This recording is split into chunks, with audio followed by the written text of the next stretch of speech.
3 ways that this is no BS. I'm not saying that these are easy to implement, but they're certainly simple to implement. Okay? There's no added things you need to do, no cost, no products, no whatever, but these definitely are proven ways to help with kind of the hunger, the cravings, the grazing, the shit that you just know that it's not obviously serving you well, okay?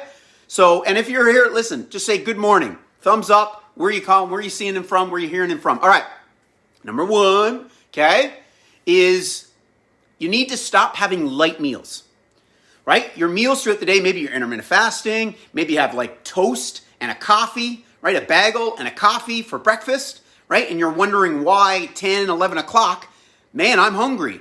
Or even by that 2, 3 p.m., my God, right? I'm craving something. You got to understand in terms of your blood sugars, right? If you have something that is obviously outside of a protein, outside of something like that has fiber in it. So again, typical breakfast for most people, cereal, that's usually high carb, high sugar related. Obviously a breakfast sandwich, a bagel, a muffin, or a slice of toast and jam for God's sakes, and their coffee, which may already also have sugar in it and maybe even cream. So naturally, right, blood sugars go way up, and then once you drop, it's like, I need that high again. Whether you want more coffee or you want something to kind of get that fix. So if you have light meals, literally just like small lunches, I don't really have an appetite in the morning, then by golly, you're going to be craving and grazing, right? Who here agrees that you're grazing?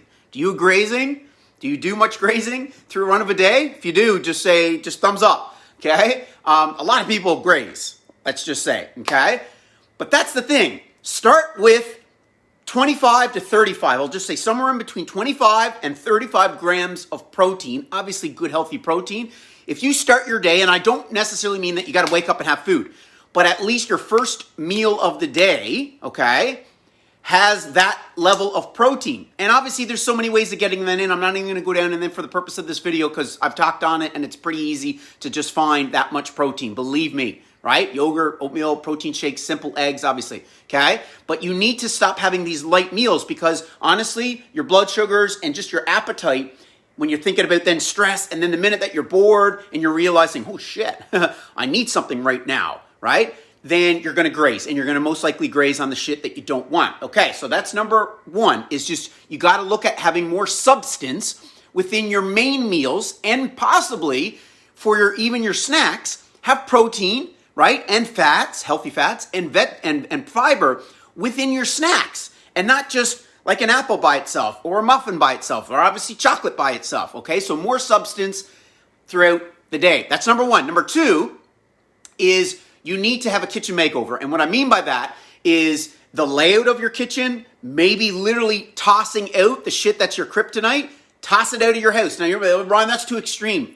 Fuck, it's not extreme. If you are not liking yourself, if you just know you have zero willpower, which is kind of stupid, okay, because it's really not a thing.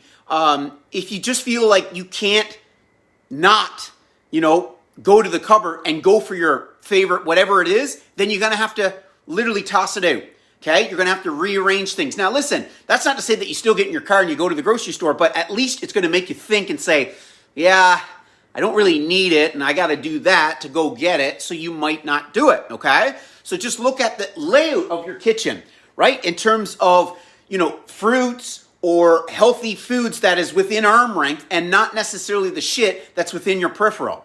Okay, that's a key there, is just looking how your kitchen is actually set up. But again, anything that is just not serving you well, okay, literally toss the heck out. That's number 2. Number 3 is sleep.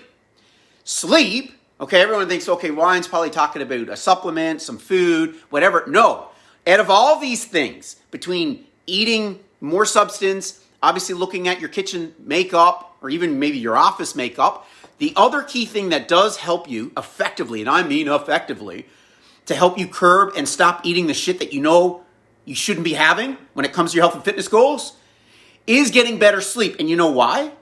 It's because sleep has a direct and the most impact on 2 specific hormones within respects to your hunger. One is leptin, the other one is ghrelin.